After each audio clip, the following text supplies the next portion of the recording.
آج آپ کو میں حسب معمول ذات علی حجویری کی کتاب کشف المحجوب کے درس میں شامل ہیں۔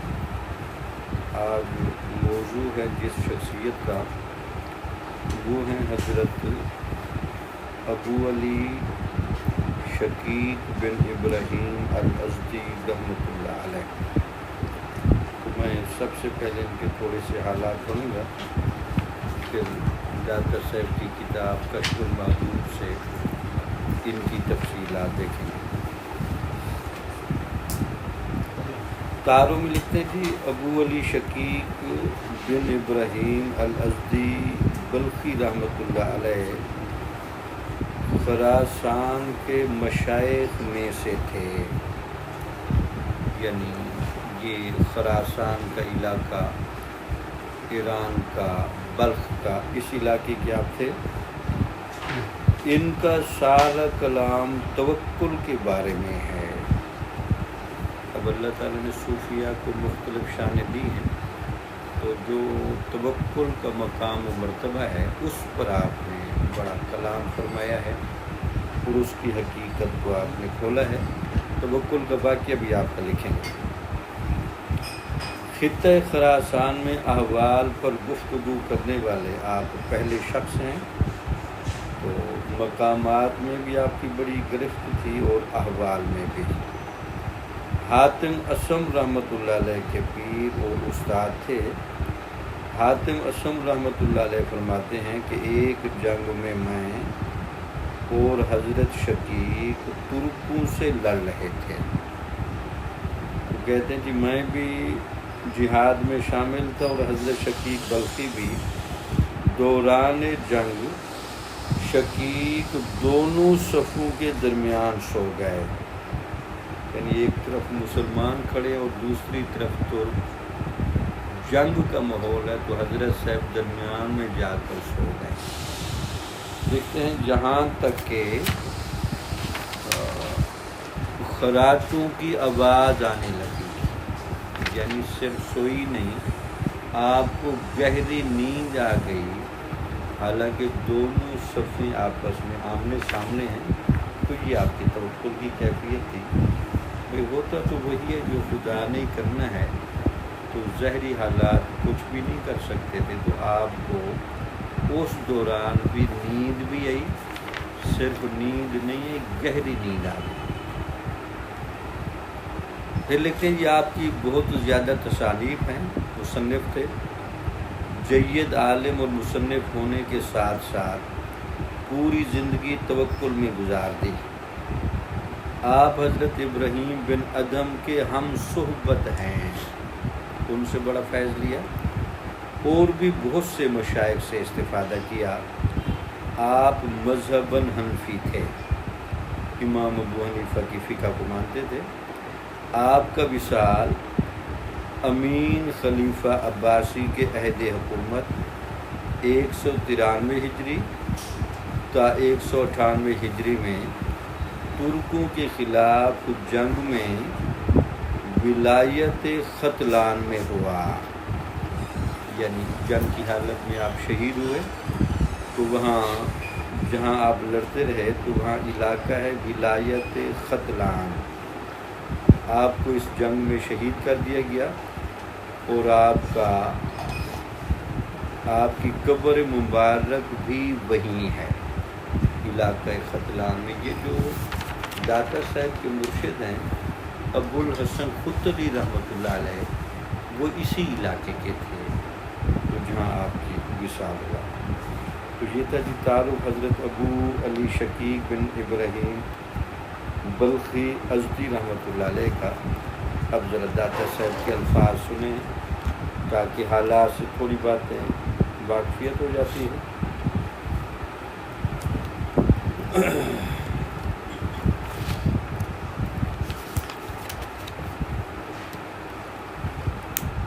داتا صاحب رحمۃ اللہ علیہ آپ کے بارے میں جو الفاظ استعمال کر رہے ہیں، پہلا لقب آپ نے دیا جو آپ کا ایک اصول اور دستور ہے، پیشوائے اہل ابتلا، یعنی وہ صوفیہ جن پر کثرت کے ساتھ آزمائشیں آئیں اور ان آزمائشوں پر وہ پورا اترے۔ تو لگتا یہ ہے کہ اللہ تعالیٰ جس کو شان توکل پر فیض کرتا ہے اس کو ابتلا کے سمندر سے گزارتا ہے۔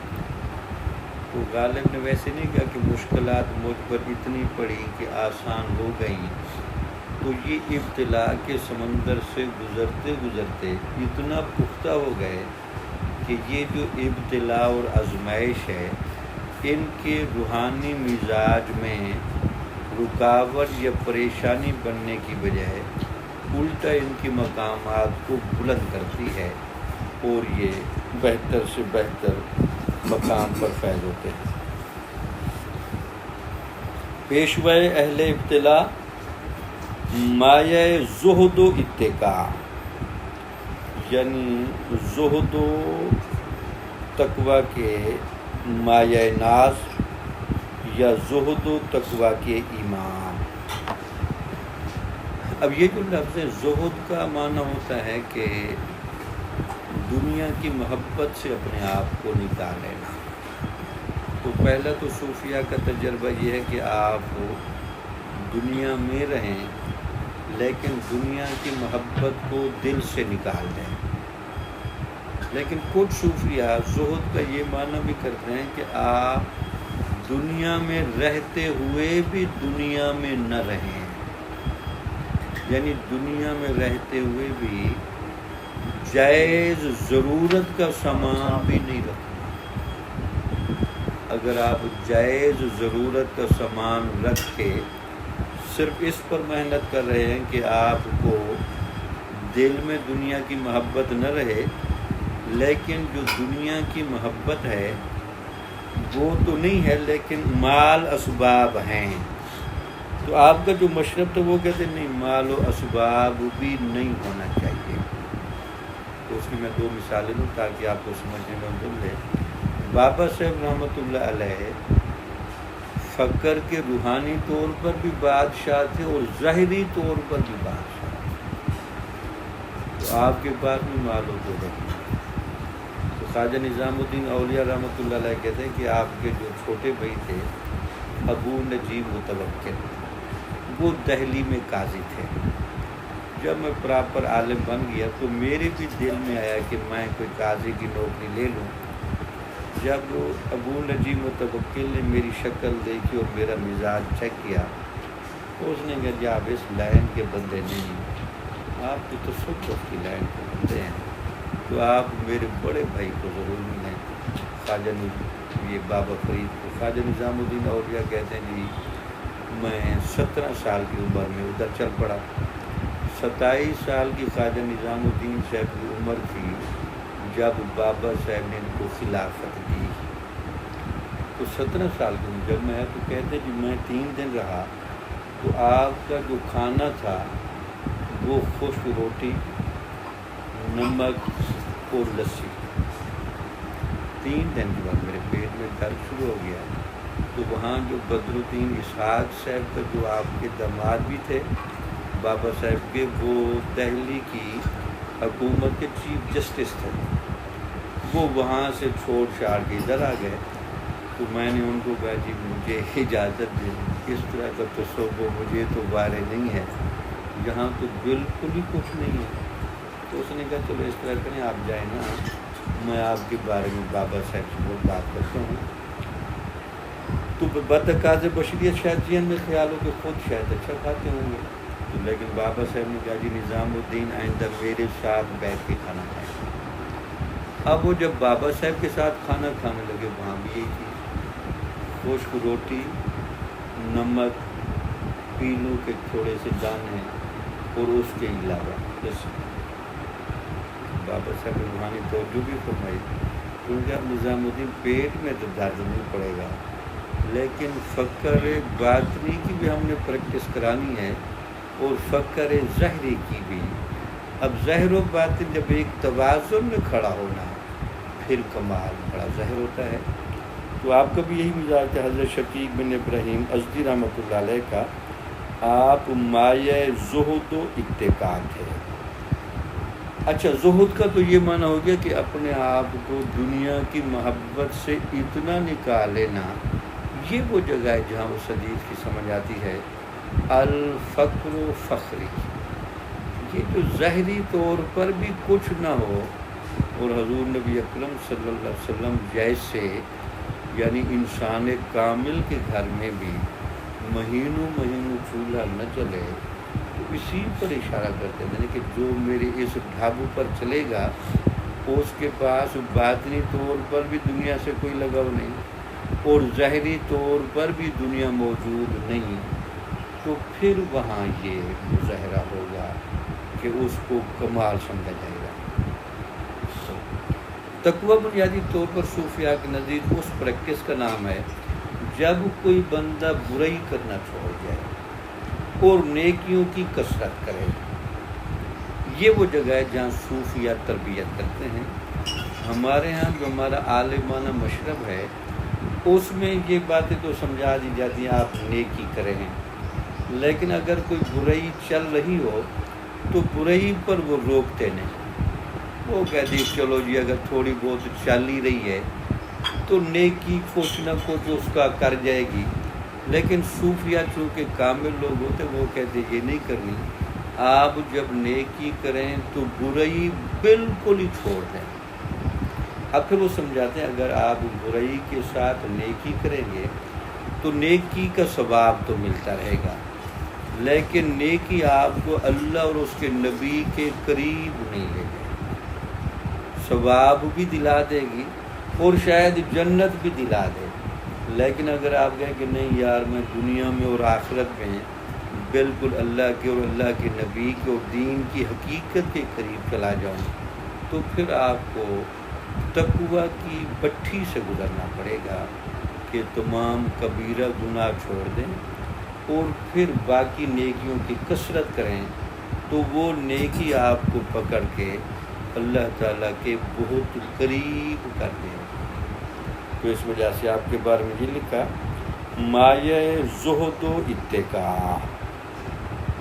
اچھا، ان صوفیاء کی ایک بڑی عجیب برکت۔ اچھا، دوسری مثال میں بھول گیا، پیر میر علی شاہ صاحب رحمۃ اللہ علیہ سے کسی نے پوچھا کہ جناب آپ کے لنگر کام پر تو بڑی وسعت ہے لیکن تصوف کا کوئی خاص رنگ ہمیں دکھائیں، تو انہوں نے کہا کہ آپ کسی ٹائم میرا شریف بھی جائیں، خواجہ فقیر محمد مہروی، وہاں بھی ظاہری بڑا فقر تھا، باطنی بھی فقر تھا اور ظاہری بھی فقر تھا۔ وہاں بھی مریدوں کو یہی دلایا جاتا تھا کہ آپ صرف خشک روٹی کھا سکتے ہیں، نمک کھا سکتے ہیں، لسی پی سکتے ہیں، اس کے علاوہ کچھ بھی نہیں۔ پیر صاحب کی بھی یہی خوراک، مریدوں کی بھی یہی خوراک۔ تو آپ کہتے تھے کہ جس نے باطنی فقر کے ساتھ ساتھ ظاہری فقر بھی دیکھنا ہو تو وہ میرا شریف جا کر فقیر محمد مہروی کے پاس جا کر ٹھہرے۔ تو وہاں میں گیا ہوں، اب تو خیر وہاں بڑی کشادگی ہے لیکن کیفیتیں بہت گہری حضرت ہیں۔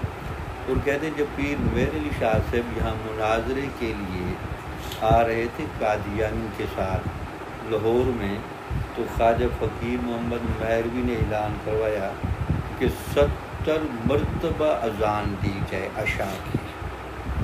تو وہاں جو مناظرہ ہونے لگا ہے تاکہ اس میں اللہ تعالیٰ بڑی برکت ڈالے اور بڑی رحمت فرمائے۔ تو یہ دیکھیں، تو یہ آپ کا مزاج تھا، آزمائشیں آپ نے بڑی برداشت کی، کھانے پینے کو بالکل قریب نہ آنے دیا، سٹیٹس کے بالکل خلاف تھے اور تقویٰ کی بڑی گہری کیفیت تھی۔ اب دیکھیں داتا صاحب کو کمال ہے کہ ہر شخصیت کی جو مین خوبی ہے وہ شروع میں بتا دیتے جی حضرت کا مزاج یہ ہے کہ آپ پیشوائے اہل ابتلا، آزمائشوں کا اگر کسی نے مطالعہ کرنا ہے تو پھر ان کی سیرت کو پڑھے کہ یہ آزمائشوں سے کیسے گزرے اور انہوں اپنے اوپر آزمائشیں کس طرح طاری رکھیں۔ اور جس نے زہد اور تقویٰ کی روحانی کیفیت کو بھی چکھنا ہو تو آپ اس کے بھی بادشاہ ہیں، حضرت شقیق بن ابراہیم ازدی رحمۃ اللہ علیہ۔ نام آپ کا لکھا جی ابو علی شقیق بن ابراہیم ازدی رحمۃ اللہ علیہ۔ آگے لکھتے ہیں جی اہل طریقت کے پیشوا اور امام ہو گزرے ہیں۔ اچھا، دو کیفیتوں کے بعد آپ ذرا آپ کا مرتبہ بھی بیان کر رہے ہیں۔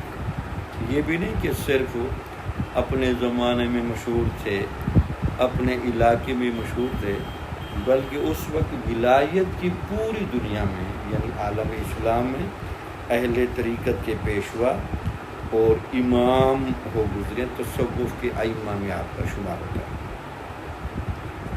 آگے فرماتے ہیں جی آپ علوم شریعت کے عالم اور معرفت و حقیقت کے رازدان تھے۔ تو آپ عالم بھی بہت بڑے تھے، پھر اللہ نے آپ کو صاحب معرفت بھی بنایا۔ اچھا، عالم کے مزاج میں اور عارف کے مزاج میں فرق ہوتا ہے۔ داتا صاحب یہ باتیں بنیادی طور پر اس لیے بھی لکھتے ہیں کہ داتا صاحب کے علم میں تھا کہ ایک زمانہ آئے گا لوگ علم اور معرفت کو ایک دوسرے کے مخالف سمجھیں گے، یا یہ پروپیگنڈا شروع ہو جائے گا کہ صوفیہ کون سا علم پڑھے ہوتے ہیں، وہ تو نعوذ باللہ کہ جاہلوں کا طبقہ ہے، وہ تو پڑھے لکھے ہوتے ہی نہیں۔ یہ تو داتا صاحب کہتے ہیں نہیں، آپ عالم بھی بہت بڑے تھے اور آپ معرفت میں بھی بڑے ماہر تھے۔ دونوں چیزیں کیسے اکٹھی ہوتی ہیں؟ عالم کے کام ہوتے ہیں دو۔ عالم کو ایک تو استادوں کے پاس بیٹھنے سے جس بات کا پتہ چلتا ہے وہ یہ ہے کہ اللہ تعالیٰ نے قرآن و حدیث میں کیا لکھا ہے۔ تو قرآن و حدیث کی جتنی عبارتیں ہیں، نصوص ہیں، مفاہیم ہیں، وہ تو کثرت کے ساتھ وہ علماء کی صحبت سے سنتا ہے۔ اب چونکہ یہ بھی ایک بہت بڑا محاذ ہے، آپ خود اندازہ لگائیں، کہنے کو تو آسان بات ہے، قرآن کو حفظ کرنا کتنا مشکل ہے۔ اب ایک تو ہے نا لفظوں کو حفظ کرنا، اور ایک ہے معنی کو بھی حفظ کرنا، پھر تفسیروں کا ایک پورا لٹریچر ہے اس کا مطالعہ کرنا، پھر احادیث مبارکہ کا مطالعہ کرنا۔ اب کہتے ہیں امام بخاری رحمۃ اللہ علیہ کو 5 لاکھ حدیثیں یاد تھیں۔ تو 5 لاکھ حدیثیں یاد ہونا، یہ علماء ہوتے ہیں کہ حضور کی جتنی بھی باتیں ہیں وہ بھی ہمیں یاد ہیں، اور قرآن و حدیث میں بھی جو لکھا ہے وہ بھی یاد ہے۔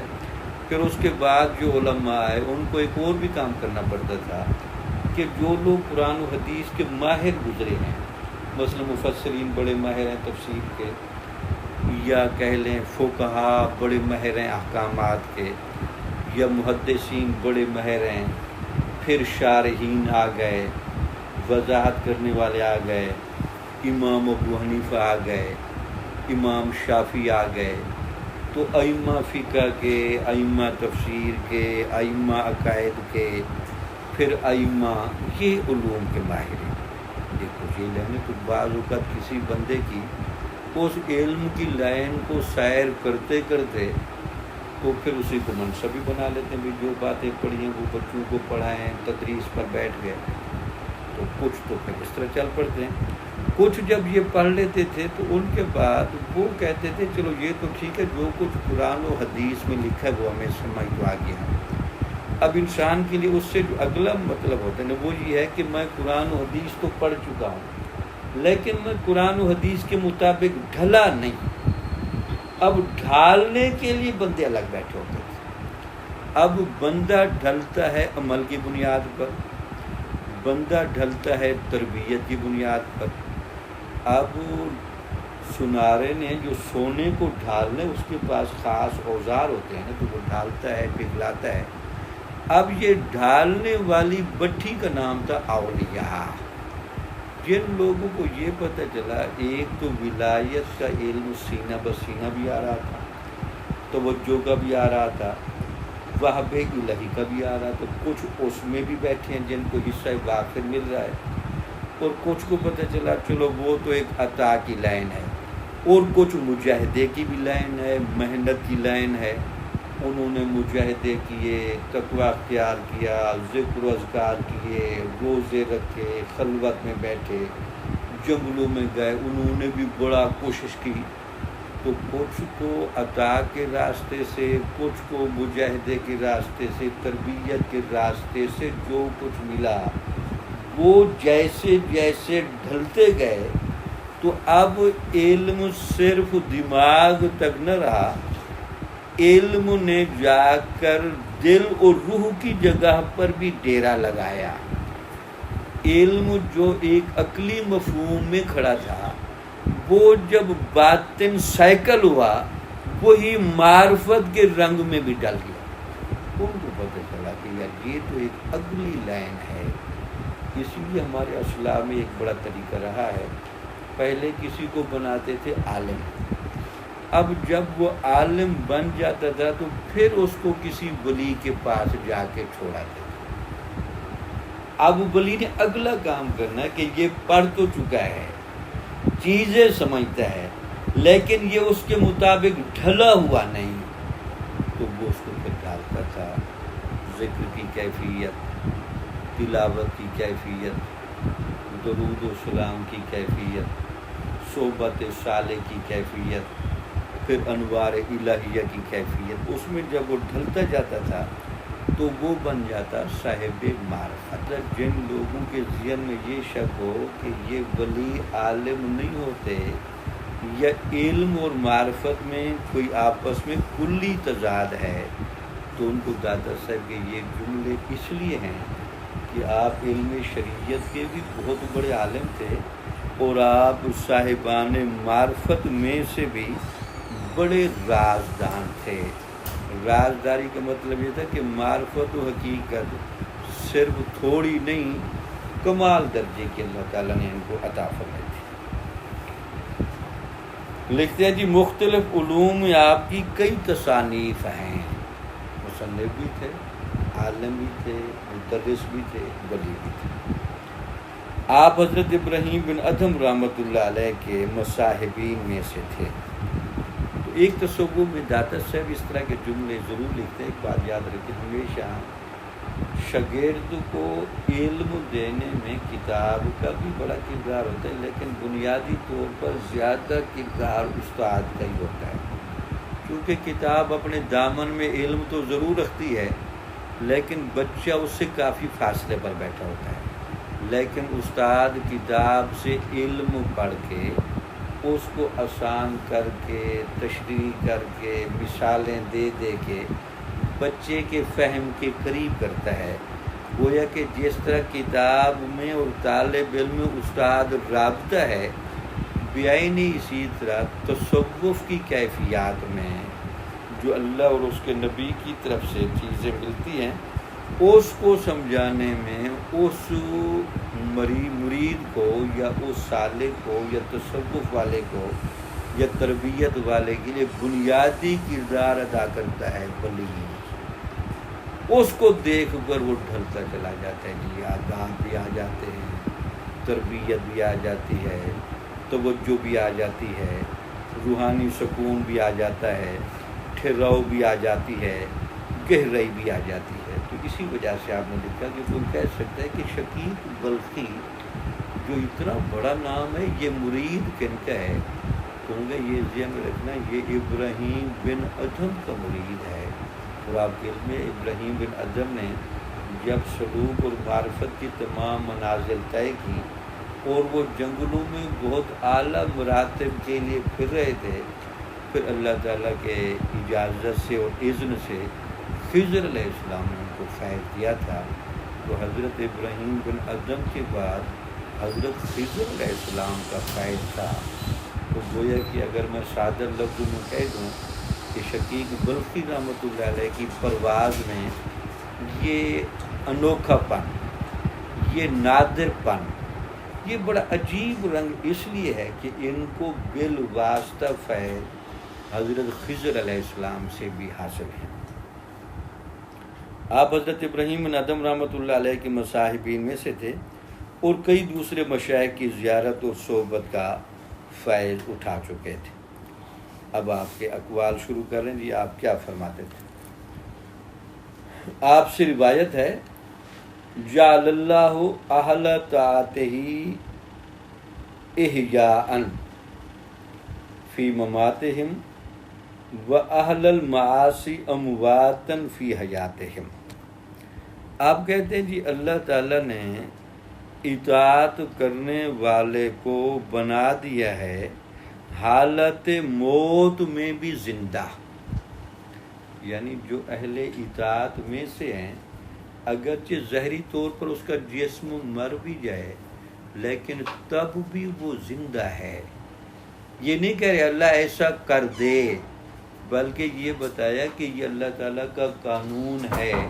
اللہ نے رکھا یہ ہوا ہے کہ جو صحیح معنی میں دنیا میں صاحب اطاعت ہیں، اللہ اور اس کے رسول کی صحیح معنی میں احکامات کی پابندی کر کے جا رہے ہیں، اگرچہ وہ دنیا سے چلے بھی جائیں گے، حالت موت میں ان کے جسم تو نظر آئیں گے لیکن حقیقت میں وہ بندہ زندہ ہوگا. اور پھر کہتے ہیں کہ اللہ تعالیٰ نے یہ بھی قانون بنا دیا ہے جو دنیا میں اہل معاصی ہیں، جن کے جسم تو تمہیں چلتے پھرتے نظر آئیں گے لیکن ان کے دل و دماغ اور ان کی روح مردہ ہوگی. دیکھ لیں، لوگ تو کہتے ہیں کہ یہ جی قبر والوں کے پاس آپ کیوں جاتے ہیں، صاحب مزار کے پاس کیوں جاتے ہیں، وہ تو دنیا سے چلا گئی ہے. تو شقیق بلخی کہتے ہیں اصل زندہ تو وہی لوگ ہیں، باقی تو ہم جیسے لوگ ہیں وہ تو دنیا میں مرے ہوئے ہیں، ان کے پاس تو صرف جسم زندہ نظر آتا ہے. اصل تو زندگی ہے دل کی، اصل زندگی ہے روح کی، اصل زندگی ہے دماغ کی. تو ان کی سب کچھ زندہ ہے. اب دیکھنے میں نظام قدرت ہے، جسم اس کا حرکت نہیں کر رہا لیکن وہ بھرپور زندگی گزار رہا ہے، اور جس کا دیکھنے میں جسم بھی حرکت کرتا ہے اور وہ زندہ لگتا ہے تو باطنی اعتبار سے مردہ ہوتا ہے. تو یہ دعا نہیں کرے اللہ ایسا کر، بلکہ آپ نے فرمایا کہ اللہ تعالیٰ نے یہ قانون رکھا ہوا ہے جو اہل اطاعت ہوں گے، صاحبان عمل و تقویٰ ہوں گے، اللہ تعالیٰ ان کو مرنے کے بعد زندگی عطا فرمائے گا. اور جو دنیا میں کفر و گناہ کے اندر گھرے ہوئے ہوں گے اللہ تعالیٰ ان کو حالت زندگی میں بھی مردہ فرماتا ہے کہ وہ زندہ نہیں، وہ مرے ہوئے ہیں. اس کی وضاحت میں داتا صاحب لکھتے ہیں یعنی اطاعت گزار بظاہر مر جاتا ہے مگر در حقیقت زندہ ہوتا ہے. یعنی جس نے دنیا کی زندگی اللہ اور اس کے نبی کی منشا کے مطابق گزاری، اللہ اور اس کے رسول کے احکامات کی پابندی کرتے ہوئے گزاری، تو وہ دنیا سے جانے کے بعد بھی زندہ ہوگا. اب ذرا اس کی وضاحت میں اس زندگی سے کیا مراد ہے. اب چونکہ داتا صاحب کا ذرا اسلوب بڑا محتاط ہے تو لہٰذا آپ نے تشریح کا وہ رخ اختیار کیا جس میں کسی کو اختلاف نہ ہو، لیکن اس کے ایک دو اینگل میں گزارش بھی کرتا ہوں. کہتے ہیں جی اطاعت گزار بظاہر مر جاتے مگر در حقیقت زندہ ہوتا ہے، کیونکہ فرشتے قیامت تک اطاعت پر اسے تحسین اور آفرین کہتے رہتے ہیں. اس کا ثواب بھی ہمیشہ بڑھتا رہتا ہے، چنانچہ وہ فنا ہو کر اللہ تعالیٰ کی بقا کے ساتھ باقی ہوتا ہے. چنانچہ وہ فنا ہو کر اللہ تعالیٰ کی بقا کے ساتھ باقی رہتا ہے. اب چونکہ داتا صاحب کے اندر بڑی گہرائی ہے اور ایک عالمانہ مشرب کا بھی بڑا لحاظ ہے، تو اس لیے ذرا ایک رخ سے آپ چلے گئے. تو آپ نے کہا چلو باقی باتوں میں تو آپ اختلاف کر سکتے ہیں، اس میں تو کوئی اختلاف نہیں کہ جو صاحبان عبادت گزرتے ہیں وہ اس کے لیے قیامت تک فرشتے دعا کرتے رہتے ہیں. اس پر کسی فرقے کو اعتراض نہیں جی ٹھیک ہے. اچھا جب وہ دعا کرتے ہیں تو اس دعا کا میت کو فائدہ بھی ملتا ہے، لہذا زندہ ہے تو پھر فائدہ بھی محسوس کر رہا ہے اور فرشتوں کی اس دعا کو سن بھی رہا ہے، خوش بھی ہوتا ہے. تیسرا پھر یہ لکھا کہ یہ اب تصور کی بات کہ وہ دنیا میں جب صاحبان اطاعت بنے، صاحبان عبادت بنے، تو وہ دنیا میں بھی فنا ہو گئے تھے اللہ کی محبت میں، اللہ کی اطاعت میں، اللہ کا حکم ماننے میں. تو اللہ تعالیٰ نے جب کوئی چیز جتنی فنا ہوتی جاتی ہے اللہ کی محبت میں، تو اللہ تعالیٰ اس کو پھر اپنی صفات کا رنگ دیتے ہوئے اس کو باقی بھی بنا دیتا ہے۔ تو وہ جب فنا ہوئے تو اللہ تعالیٰ نے ان کو اپنی صفات کا رنگ دیا، فیض، اور پھر اس وجہ سے وہ باقی بھی ہو گئے۔ تو یہ فنا اور بقا کی کیفیت صرف دنیا میں نہیں، یہ ان کی حالت برزخ میں بھی چلتی رہتی ہے۔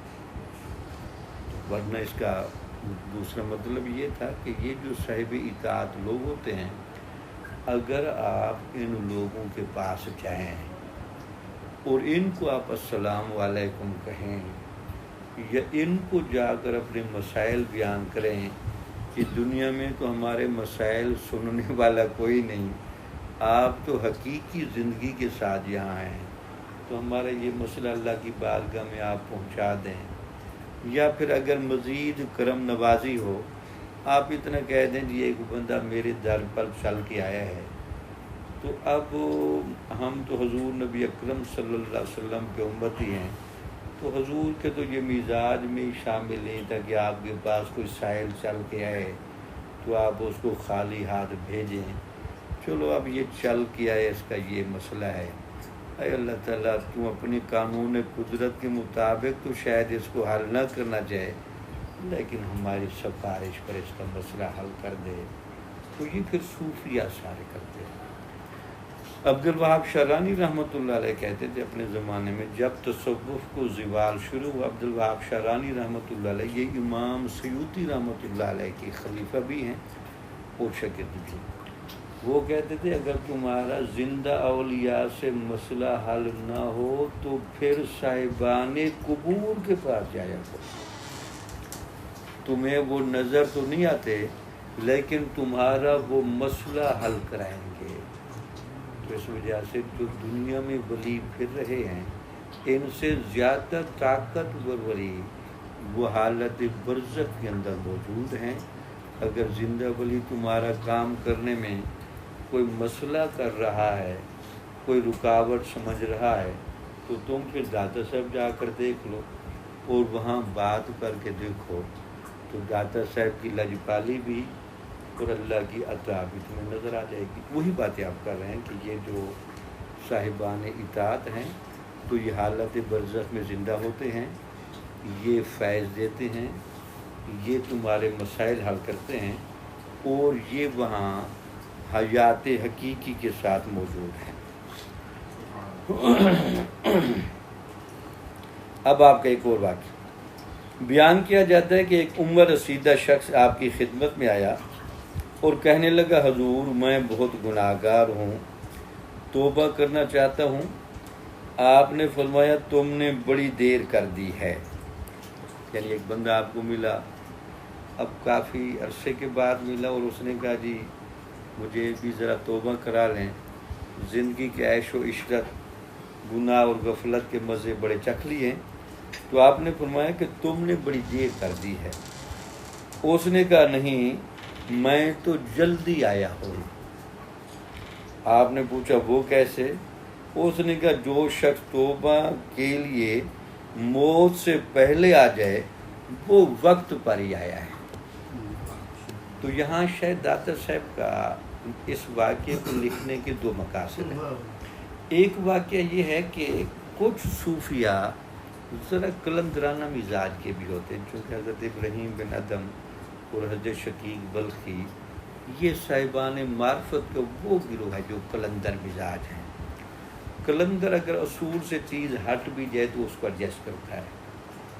جو اصولوں کے پابند اولیاء بیٹھے ہیں ان کا ذرا مزاج الگ ہوتا ہے، وہ اس طرح کے اصولوں کو ایڈجسٹ نہیں کرتے۔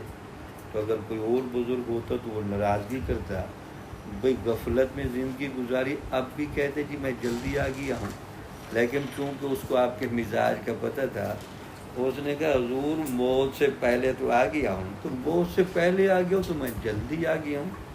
تو چونکہ اس کو پتہ تھا کہ حضرت چونکہ بڑے لجپال بھی ہیں اور ذرا اور لائن کے ہیں، تو اب میں جس حالت میں جاؤں گا انہوں نے مسئلہ تو میرا حل کرانا ہے، مجھے اصول و قوانین میں ڈالنے کی بجائے انہوں نے کوئی ایسا روحانی جھٹکا دینا ہے کہ میرا بھی کام بن جائے گا، تو اس وجہ سے آپ اس پر ناراض نہیں ہوئے کہ یہ تو غلط بات کیوں کر رہا ہے، تو آپ اس پر مسکرا بھی دو۔ اس نے کہا باقی اب تو جلدی آ گئی ہے کہ مرنے سے پہلے آگے خاص زندگی جتنی بھی گزار لی، تو اب آپ اللہ کے ولی بیٹھے اللہ تعالیٰ سے دعا کریں اور میری زندگی بدل جائے، مجھے گناہوں سے بھی نفرت آ جائے اور مجھے اللہ تعالیٰ سچا اور پکا ایمان بھی نصیب فرمائے اور دین کے مطابق زندگی گزار جاؤ۔ دوسرا داتا صاحب کا مشرب یہ بھی ہے کہ تصوف کی دنیا ایک بہت وسیع ہے۔ کچھ صوفیہ اصولوں کے بہت پابند ہیں، میں کچھ اصول بھی بیان کروں، اور کچھ صوفیہ گنجائش بھی دیتے ہیں۔ تو چونکہ داتا صاحب کے مشرب میں بڑی جامعیت ہے، تو لہٰذا آپ کسی کی سائیڈ نہیں لیتے، آپ بات کر کے چپ کر کے نکل جاتے ہیں۔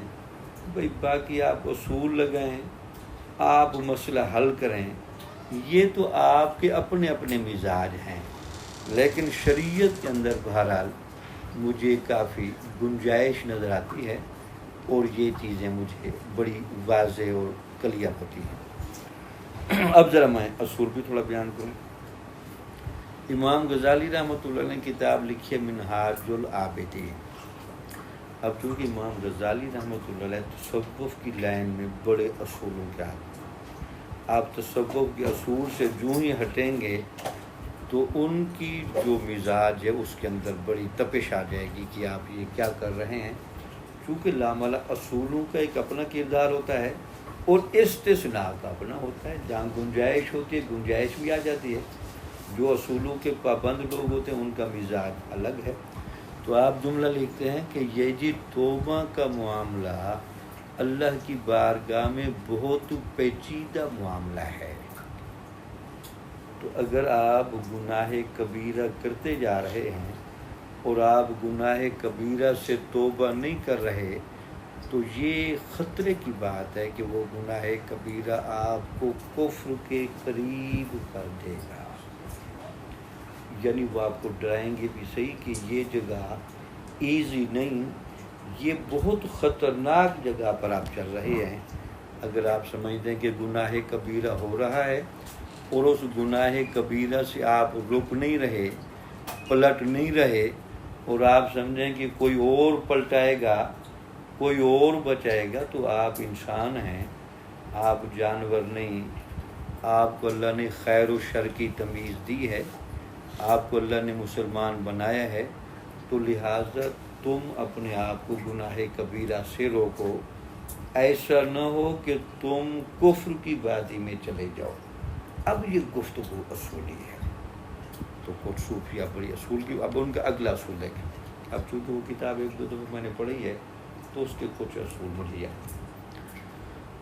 اس میں اگلا لکھتے ہیں کہ ہو سکتا ہے کہ آپ کسی صوفی کے پاس جائیں اور وہ آپ کو گناہ کبیرہ کی اس خاص گرفت میں دیکھے اور وہ توجہ نہ کرے۔ آپ کو جب میرے پاس آنا چاہیے تھا، آپ چونکہ اس وقت نہیں آئے، تو لہٰذا اب بھی میں توجہ نہیں کروں گا۔ آپ اس لیول کے نہیں کہ آپ کو توجہ دی، چونکہ وہ بنیادی طور پر اصول کا بندہ ہے۔ وہ کہتے جس طرح ڈاکٹر ہوتے ہیں، ایک لا علاج مریض بننے کے قریب ہوتا ہے، کوئی ڈاکٹر تو ہاتھ ڈالے گا، کہتے جی پھر اب جو ہوگا دیکھا جائے گا۔ جو اصولوں کا پابند ڈاکٹر وہ کہتے جی نہیں، میں تو اس مریض کو نہیں لیتا، آپ اس مریض کو فلاں کے پاس لے جائیں، یہ میرے ہاتھ سے باہر کا کام ہے۔ تو تصوف میں بھی ایسا ہوتا ہے، اس کے بھی انہوں نے واقعی لکھی۔ بہت سارے گناہ گار لوگ اولیاء کے پاس گئے، بڑی منت کرنا، اب آپ جتنا مرض لے کے آئے ہیں اس کا ہمارے پاس علاج نہیں ہے۔ اب یہ ایک اصول کی بات ہے۔ داتا صاحب توبہ کی بحث یہ ساری چیزیں بیان کرتے ہیں، لیکن چونکہ اللہ تعالیٰ نے آپ کے مزاج میں اتنی وسعت رکھی ہے، تو آپ استثناء اور اصولوں کے درمیان گنجائش دے کر چپ کر کے چلے جائیں۔ وہ کہتے ہیں اصولوں والے بھی بیٹھے ہیں، استثناء والے بھی بیٹھے ہیں، اب یہ آپ کی اپنی بھاگ دوڑ ہے، اگر اصول والے کے ہاتھ چل گئے تو وہ اصول لگائے گا، اگر استثناء والا مل گیا تو وہ گنجائش نکال بھی دے گا کہ جی آپ آئیں۔ آپ جب ایک دفعہ آ گئے ہیں تو اب آپ کو کسی اور در پر بھیجنے کی ضرورت نہیں۔ اللہ تعالیٰ نے مزاج مختلف بنائے ہیں، شان مختلف، اس کو سمجھانے کے لیے ضرورت ہے کہ آپ کو یاد رہے۔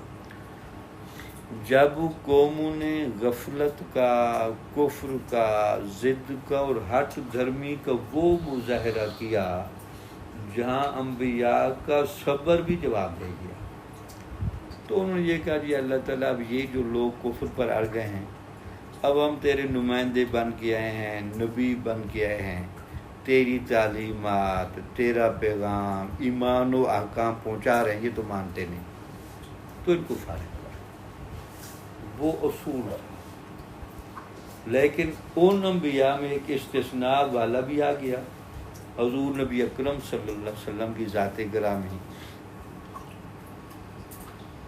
جہاں اصول لگتے تھے وہاں آپ نے اصول اٹھوائے، تو جہاں فرشتے بھی جواب دے گئے ان کا صبر و استقلال، وہاں بھی حضور نے کرنی، اس قوم کو تباہ و برباد نہ کریں۔ چلو یہ ٹھیک ہے، یہ ایمان نہیں لائیں گے تو ان کی اگلی نسلیں لے آئیں گی، یہ ایک لچک بہرحال تھی۔ تو اسی لیے داتا صاحب نے یہاں کوئی کمنٹ نہیں کیا، تو آپ نے صرف واقعہ لکھا۔ مقصد یہ تھا کہ شقیق بلخی رحمۃ اللہ علیہ کی بارگاہ میں جو بھی آیا وہ توبہ کروا کے اٹھا، کیونکہ آپ ذرا لجپال بھی بڑے تھے اور سخاوت طبیعت میں کافی تھی۔ لکھا جی راہ حق میں آپ کے آنے کا واقعہ اس طرح بیان کیا جاتا ہے۔ اب ذرا داتا صاحب لکھ لیں خود ان کا مزاج کیسا تھا۔ اب بندے کا جو بنیادی طور پر مزاج ہوتا ہے نا، اس سے بھی اگلی زندگی کے واقعات کی تھوڑی سمجھ آتی ہے۔ تو چونکہ مشہور ہے آپ کے بارے میں، راہ حق میں یعنی توبہ کر جانے میں اور اللہ کا ہو جانے میں آپ کے آنے کا واقعہ اس طرح بیان کیا جاتا ہے کہ ایک سال بلخ میں شدید قحط پڑا، یعنی یہ جو بلخ کا علاقہ تب شدید قحط پڑا، یہاں تک کہ لوگ ایک دوسرے کو کھانے لگے۔ اس حادثے پر تمام مسلمان سخت رنجیدہ تھے، یعنی یہ جو واقعہ ہوا، قحط پڑ گیا، انسان انسانوں کو کھانے لگے تو سخت رنجیدگی، پریشانی پیدا ہو گئی۔ تو اس حادثے میں تمام مسلمان سخت رنجیدہ تھے۔ اس پر لوگوں نے دیکھا کہ ایک غلام بازار میں ہنسی خوشی کلا بازیاں کھا رہا ہے۔ وہ ایک غلام ہے، وہ بڑا اچھلتا ہے، کودتا ہے، کھیل رہا ہے، بڑا خوش ہے۔ تو لوگوں نے کہا یار اتنی قحط سالی میں تیز یہ کیفیت، اللہ کے بندے، دنیا مر رہی ہے اور انسان ایک دوسرے کو کھا رہے ہیں اور تیری یہ کیا کیفیت ہے؟ اس پر لوگوں نے دیکھا کہ ایک غلام بازار میں ہنسی خوشی کلا بازیاں مار رہا ہے۔ لوگوں نے اسے کہا کہ تمہیں شرم نہیں آتی؟ ساری مخلوق قحط کی مصیبت میں گرفتار ہے اور تم ٹھٹھے مذاق میں مشغول ہو، یعنی ساری دنیا مر رہی ہے، انسان انسانوں کو کھا رہے ہیں اور آپ ہنس رہے ہیں، کھیل کود کر رہے ہیں، چھلانگے لگا رہے ہیں۔ اس نے کہا مجھے اس مصیبت کی کوئی فکر نہیں، کیونکہ میرا مالک پوری جگیر کا مالک ہے، اس کے ہوتے ہوئے مجھے کسی چیز کا کیا فکر ہو سکتا ہے۔ یہ سن کر شقیق بلخی رحمۃ اللہ علیہ کہنے لگے الہی، ایک معمولی جگیر کے مالک کا غلام تو اتنا بے فکر اور مسرور ہے، تو بادشاہوں کا بادشاہ ہے اور تو نے ہماری روزی کی ذمہ داری بھی اٹھا رکھی ہے، پھر ہم نے کیوں اپنے سر پر دنیا کے اتنے افکار اور مسائل لاد رکھے ہیں۔ آپ نے دنیاوی امور کو خیر بات کہا اور راہ حق اختیار کی۔ یہ واقعہ تھا کہ وہ غلام کو دیکھا، جو بڑی گہری طبیعت کے لوگ ہوتے ہیں وہ تو پھر چھوٹے چھوٹے واقعے سے بھی عبرت پکڑتے ہیں، اور بعض اوقات ایسا واقعہ ایسے روحانی و تبر لوگوں کے لیے سبق کا باعث بھی بنتا ہے۔ اس غلام نے کوئی جملہ اس انداز سے ادا کیا بھائی میرا مالک چونکہ بڑا امیر ہے، جگیر کا مالک ہے، مال و دولت والا ہے، تو مجھے اس قحط کی شدت کا کیوں کم ہونا چاہیے؟ تو اس نے یہ جملہ ادا کیا اور آپ کا ذہن فوراً ڈائیورٹ ہوا اللہ تعالیٰ کی قدرت اور رحمت اور رزاقیت کی طرف۔ بھئی یار یہ ایک غلام ہے جس کے دنیا کے مالک پر اتنا اعتماد ہے، تو ہمارا بھی تو کوئی خالق و مالک ہے۔ اس خالق اور مالک نے ہماری روزی کا بھی بندوبست کر رکھا ہے اور ہماری حفاظت بھی فرماتا ہے، ہمیں اس نے پیدا بھی کیا ہے۔ تو چلو حالات آ بھی گئے تو ہمیں بجائے اس کے کہ حالات کا شکوہ کرنا چاہیے، تو ہمیں اپنے مالک کے ساتھ وہ تعلق اپنانا چاہیے تاکہ ہمارا مالک ہمیں اس قحط کی پوزیشن میں ڈھالنے کی بجائے ہمیں اپنے دامن رحمت سے وابستہ کر لیں۔ تو یہاں آ کر تصوف اپنی جگہ بناتا ہے۔ جب کوئی بندہ یہ کہتا ہے کہ یار وہ کون سا بندہ ہے جو ہر وقت اللہ تعالیٰ کی نگاہ رحمت و محبت میں رہتا ہے، تو پھر ان کو صوفیاء نظر آتے ہیں۔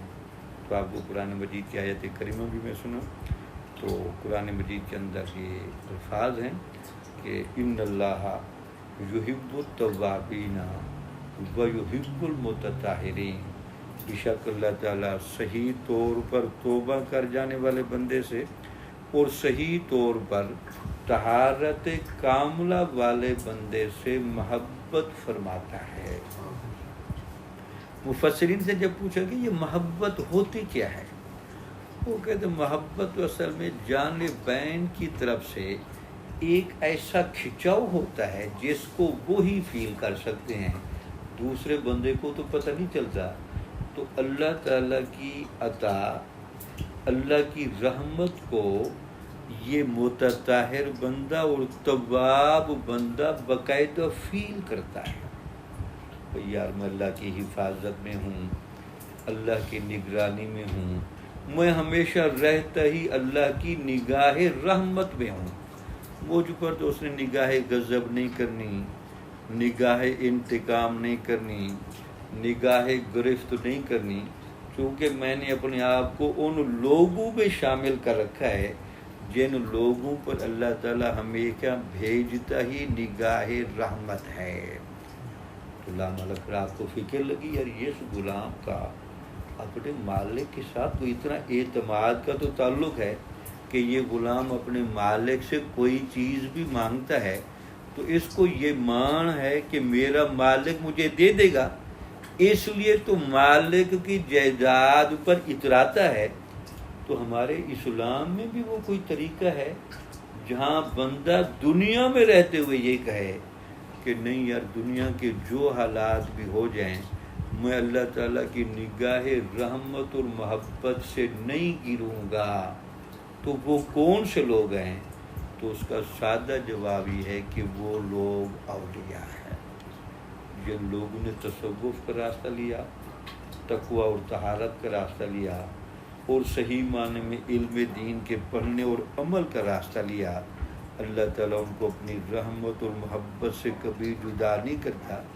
یہی وجہ ہے کہ وہ چونکہ بندے اللہ تعالیٰ کی رحمت اور محبت کے دائرے سے کبھی نکلتے ہی نہیں، تو آپ زندگی میں ان کو پریشان نہیں دیکھیں گے۔ پریشانی تو بندے کو تب لگتی ہے جب حالات کنٹرول سے نکل جائیں، جب آپ کو اور میرے انجام کی خبر نہ ہو، جب یہ خطرہ ہو کہ نہیں اللہ کا نظام غضب بھی آ سکتا ہے، اللہ تعالیٰ کا نظام انتقام بھی ہے، وہ جبار و قہار بھی ہے، میں کہیں اس دائرے میں نہ آ جاؤں۔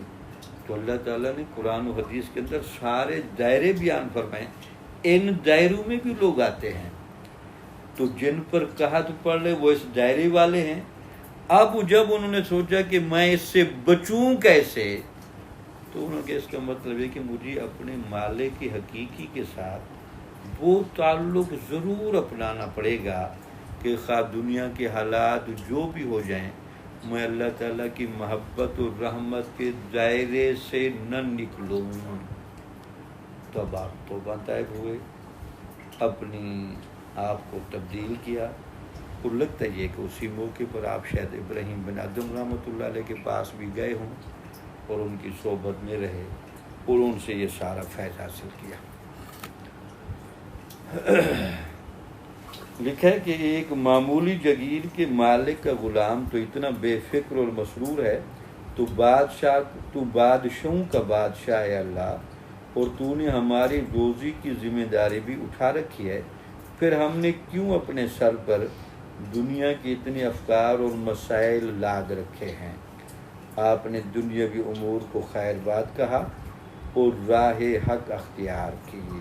یعنی اس وقت آپ کو کلیئر ہو گیا کہ اب میرا اپنے مالک کے ساتھ وہ اعتماد و محبت والا تعلق بننا چاہیے جس اعتماد اور تعلق میں حالات دراڑ نہ ڈال سکے۔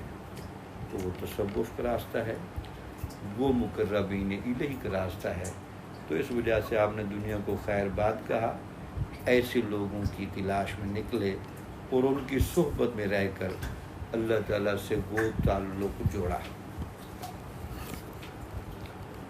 اس کے بعد آپ نے کبھی روزی کی فکر نہ کی۔ اب یہ بھی ایک بڑا عجیب جملہ، لوگ اس پر اعتراض کرتے ہیں بعض لوگ، کوئی صوفیہ کماتے نہیں ہیں۔ تو خواجہ نظام الدین اولیاء سے لوگوں نے پوچھا یہ صوفیہ کماتے کیوں نہیں؟ ان کے پاس لنگر بھی اتنا ہوتا ہے، اور اکثر صوفیہ کو نہ کسی نے کاروبار کرتے دیکھا نہ تجارت کرتے دیکھا، تو اس کی کیا وجہ ہے؟ تو آج ذرا اس کو بھی سنیں۔ اب یہ قرآن مجید کا یہ ایک حصہ ہے آیت کا، وَمَن يَتَّقِ اللَّهَ يَجْعَل لَّهُ مَخْرَجًا، جو بندہ صحیح معنی میں متقی ہو جائے اللہ تعالیٰ اس کو زندگی کی ہر مشکل سے نکالتا ہے۔ اس کو سادہ جملہ اگر میں کہوں، تقوی تمام لا علاج امراض کا علاج۔ بندہ صحیح معنی میں متقی ہو جائے، آپ کی کوئی مشکل نہیں رہے گی۔ یہ ایک الگ بات ہے کہ آپ ویسے مشکل میں رہ کر درجات کی بلندی میں جانا چاہیں تو وہ ایک الگ بات ہے، لیکن اگر آپ اس بات پر آ جائیں کہ نہیں جی مشکل نہیں رہنی چاہیے، تو اللہ تعالیٰ آپ کو کوئی مشکل نہیں رہنے دے، اور تقوی کی بنیادی طور پر پریکٹس کرواتا ہے ولی۔ تصوف کا دوسرا نام تزکیہ ہے، تو یہ تصوف کا دوسرا نام تقوی ہی۔ اگلا سنیں، وَيَرْزُقُ مِنْ حَيْثُ لَا يَحْتَسِبُ، تقوی آپ کے لیے غیب سے رزق لے کے آئے گا۔ تو صوفیاء کو باقاعدہ اس بات کا تجربہ کرایا جاتا ہے کہ آپ اگر آپ کو اپنے آپ کو متقی بنانے میں کامیاب ہو گئے تو آپ کو زندگی میں کوئی لا علاج مرض نہیں رہے گا، ہر چیز کا علاج تقوی آپ کو نکال کے دے گا۔ اس لیے حضور نبی اکرم صلی اللہ علیہ وسلم نے ایک جگہ فرمایا کہ تقوی جو ہے نا یہ میرے دین کی اساس ہے۔ اگر آپ کہیں جی پورے دین کو ایک جملے میں سمیٹ دیں، اسلام نام ہے تقوی کا۔ آپ زندگی میں برائیاں ساری چھوڑ جائیں اور نیکیوں کی اتنی کثرت کریں کہ آپ کا صرف ظاہر کا وضو نہ ہو، آپ کے باطن کا بھی وضو ہو، تو پھر تقوی آپ کو غیب سے بھی رزق دے گا۔ اچھا، خواجہ نظام الدین کے پاس علماء کا ایک گروہ آ گیا، تو انہوں نے کہا جی ہم مولویوں کی پوری بھی نہیں پڑھتے، اور اس کے علاوہ آپ کے ہاں بڑا موج میلہ ہوتا ہے۔ تو انہوں نے کہا یار ویسے فرق تو کوئی نہیں، تم نے زور لگایا علم پر، ہم نے سارا زور لگایا تقوی پر۔ تو علم کی فضیلت اپنی جگہ ہے، تقوی کی فضیلت اپنی جگہ۔ پھر آپ نے ان کو 4 قسمیں بتائیں۔ رزق کی 4 قسمیں ہیں۔ ایک ہوتے رزق مقسوم، وہ تو اللہ تعالیٰ ہر بندے کے ساتھ پیدائش کے وقت لکھ دیتا جی یہ تو تجھے ملنا ہی ملنا ہے۔ اب اس کو والد کی طرف سے مل جائے، والدہ کی طرف سے مل جائے، حکومت کی طرف سے مل جائے، اتفاقاً مل جائے، جو بھی اس کا ذریعہ ہو وہ ملنا ہے، اس میں کوئی محنت کو دخل نہیں، ٹھیک ہے۔ تو آپ اور میں جس دسترخوان پر آ کر بیٹھے ہیں یہ رزق مقسوم ہے، جو قسمت میں ہے وہ ملے گا۔ اور ایک ہوتا ہے وہ سب کا اللہ نے لکھا ہے وہ خط، دوسرا ہوتا ہے رزق مملوک، آپ زیادہ کمانا چاہیں آپ کم کمانا چاہیں وہ آپ کے اختیار میں ہے، آپ چاہیں تو دکان زیادہ دیر کھول کے رکھیں زیادہ آ جائے گا، لیکن وہ ہوگا رزق مملوک، آپ اس رزق کے مالک بن سکتے ہیں، اس میں کمی اور زیادتی یہ انسان کی محنت پر موقوف ہے۔ اور تیسرا آپ نے بتایا ہوتا ہے رزق موعود، ایک رزق وہ ہے جس کا اللہ نے وعدہ دے رکھا ہے، یہ رزق اللہ تعالیٰ دیتا ہے صرف متقی بندے کو۔ جس طرح کوئی کہتے جی میں دکان کھول کر کھڑا ہوتا ہوں تو اس دکان کی وجہ سے میرے پاس پیسے آتے ہیں، اور دوسرا جو دکان کھول کر نہیں کھڑا اس کے پاس نہیں آتے، تو ہم اس کو کہتے ہیں جی آپ چونکہ محنت کر رہے ہیں تو آپ کے پاس پیسے آ رہے ہیں۔ تو تقوی والا کہتا ہے جی میں بھی محنت کر رہا ہوں، اس محنت کی وجہ سے مجھے بھی غیب سے رزق ملتا ہے، غیب سے۔ تو صوفیہ کو چونکہ غیب سے جب رزق ملتا ہے تو غیب سے رزق ملنے کی وجہ سے وہ جائیں کدھر پہ؟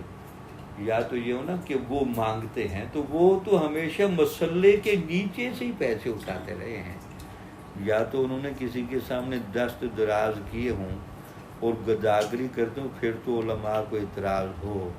تو جب وہ گداگری بھی نہیں کرتے، جب اس طرح کا کوئی کام نہیں کرتے، اور ان کو اللہ تعالیٰ وہاں بیٹھے بٹھائے ہی رزق دیتا ہے، خود داتا سے لکھتے ہیں کہ مجھے بھی ایک تجربہ کرایا گیا، آگے کہیں تذکرہ بھی آئے گا، مجھے پراپر جگہ تو یاد ہے۔ وہ کہتے ہیں ایک ولی کا میں نے سنا کہ جنگل میں ہیں تو وہ بڑا ذکر کرتے ہیں، تو میں ان کی زیارت کے لیے چلا گیا، تو وہ اتنے ذاکر تھے، شاغل تھے، مصروف تھے کہ مجھے 1.5 دن وہاں ہو گیا۔ بس یہ تھا حضرت کی عادت، جب نماز کا ٹائم ہوتا تو نماز پڑھتے، بس میں یہی تھا کہ چلو یار یہ نماز پڑھیں گے تو میں ذرا اتنا پوچھ لوں کہ حضرت یہ جو محنت کر رہے ہیں اس کا کیا ملا، یا اس کا کیا فائدہ ہے، یا مجھے بھی کوئی ایک آدھ سبق بتا دیں۔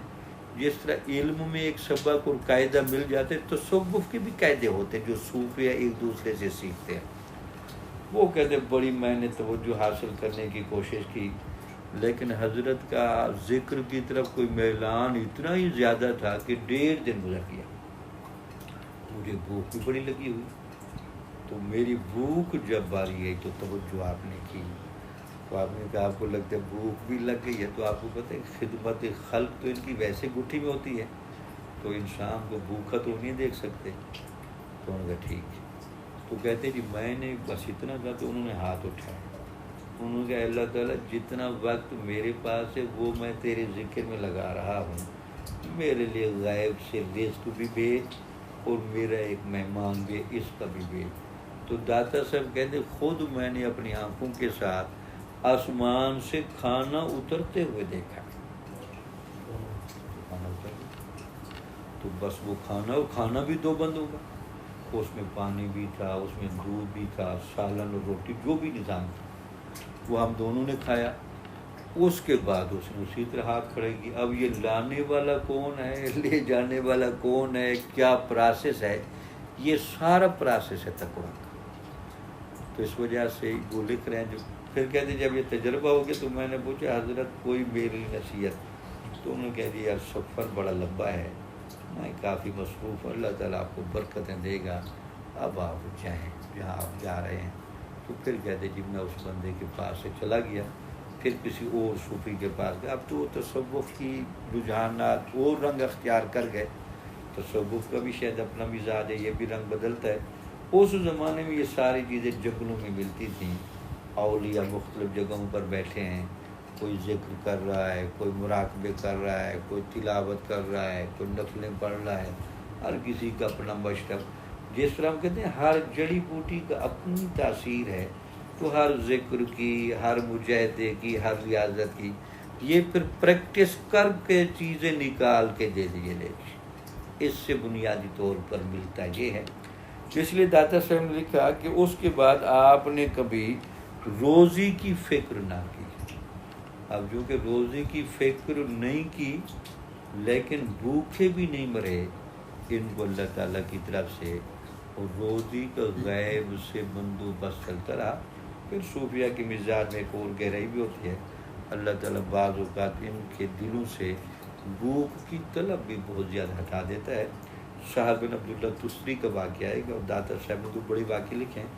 کچھ صوفیہ وہ بھی تھے جو 15 دنوں میں ایک دفعہ کھانا کھاتے ہیں، اور کچھ وہ بھی ہیں جو 6 ماہ میں ایک دفعہ کھاتے ہیں۔ تو اب جو 6 ماہ میں کھانا ہی ایک دفعہ کھاتا ہے، اگر اس کے پاس ظاہری طور پر مال و دولت نہ بھی ہو تو اس کو تو کوئی پرواہ نہیں، تو وہ پھر یہ خود ہی نہیں ڈھلتے، اپنے گھر والوں کو بھی اسی پیٹرن پر ڈھال لیتے ہیں۔ اسی لیے داتا صاحب نے لکھا اس کے بعد آپ نے کبھی روزی کی فکر نہ کی، ہمیشہ فرماتے کہ میں اس غلام کا شاگرد ہوں۔ اچھا، ایک اور بڑا گہرا حصہ جو صوفیہ میں، یعنی جس سے کوئی بات سیکھی ہے نا اس کا بڑا ادب۔ اب پوری زندگی لوگ پوچھتے تھے کہ حضرت اتنا کمال ملا، اتنی برکت ملی، یہاں تک آ گئے، یہ سوچ تبدیل کس نے کیا ہے؟